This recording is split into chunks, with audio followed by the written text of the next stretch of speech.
What's going on, YouTube? It's Mark from Resistance Quest, and I'm here to briefly discuss the assault incident that occurred in Montreal. The kid who was deadlifting, who is being trained by Pete Rubish, as we know. If you've found this video, you've probably heard about this incident, and I'm not going to put the footage in this video, but I will link to a video that has the footage in it. A guy by the name of Gerald Spalding.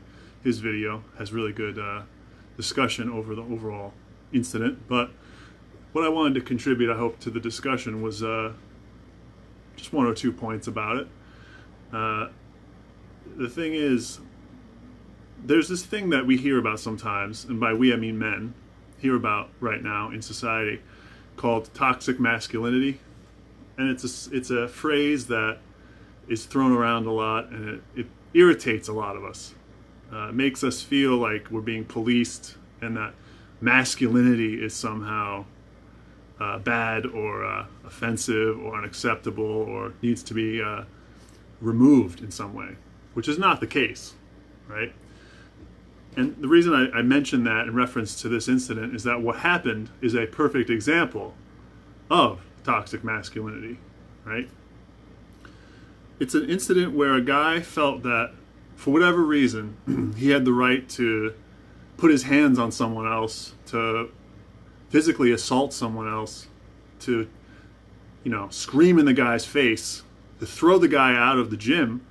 And the guy who's doing the assaulting doesn't even work at the gym. He has absolutely no business to be interfering in this guy's workout, at least not in that way.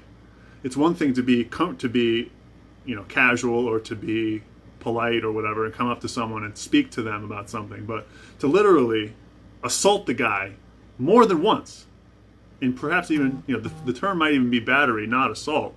I'm not sure on the legal qualities of it, but something in this guy's mind told him he had the right to do this. And that is what is meant by toxic masculinity. It's a sense of entitlement to be a complete bully towards someone, and to actually completely negate or ignore their humanity. In this case, the guy's personal safety. The guy who he assaulted is, as far as I understand it, a minor. So this is an instance where an adult, so-called, assaulted a minor, right? For no reason at all, right? And so that aside, the toxic masculinity thing aside, it's like, in this day and age, as we say, there's this battle going on between the masses and the elites, right? And in this position, in this situation, the powerlifting community is viewing itself as the elite, or as the minority, let's say, right? Versus the masses, who are the majority, right? And it's unfortunate because part of what people who are in the masses or in the majority don't like about gyms is what they perceive to be overt masculinity. They see a bunch of what they appear to be macho dudes walking around, jacked out of their minds, by which I mean muscular, big guys, right? Doing weird things, grunting, dropping weights, sweating, all this other crap, wearing these belts and all this other equipment and stuff. And it's uncomfortable to them, it's uncomfortable. And that's not cool, really. Like, people need to be taught and to learn to understand that there are different manners of training, and that if someone is training a certain way, it doesn't affect you. It shouldn't affect you, right? Gyms for a lot of people are intimidating. They're just naturally intimidating. And people will find excuses not to go to gyms. And the issue of being intimidated in a gym needs to be discussed. Why that is. There are good reasons why that is. In some cases, toxic masculinity is part of that, plays into that.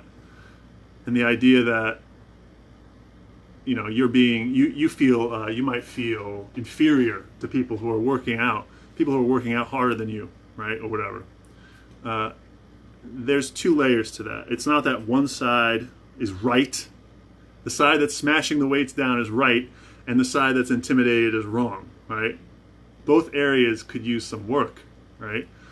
People who are intimidated could learn or help being, they could get some help learning about why these guys are grunting, why they're doing this weird shit, right?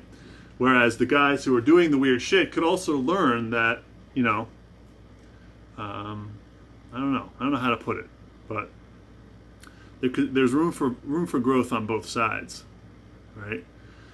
In any event, what happened to that kid in Montreal is absurd and unacceptable, and I think it's part of the macho culture that made that jerk off who assaulted him think he had the right to do that to someone, Now, I'm a tall guy. I'm 6'6". People don't generally fuck with me, right? They don't, right? In person. So I don't really know what it's like too much to be assaulted or fucked around with like that. But I can tell you that it doesn't matter. It does not matter. Like, that is just, he could have hurt this kid really, really badly. He could have fucking permanently injured him, right? And changed his life for the worse because he has some fucking macho charge, right? So it's just upsetting, and it's just unacceptable. So I don't know, this is all a big rant on my part. I hope you got something out of this video, and I will see you in the next one.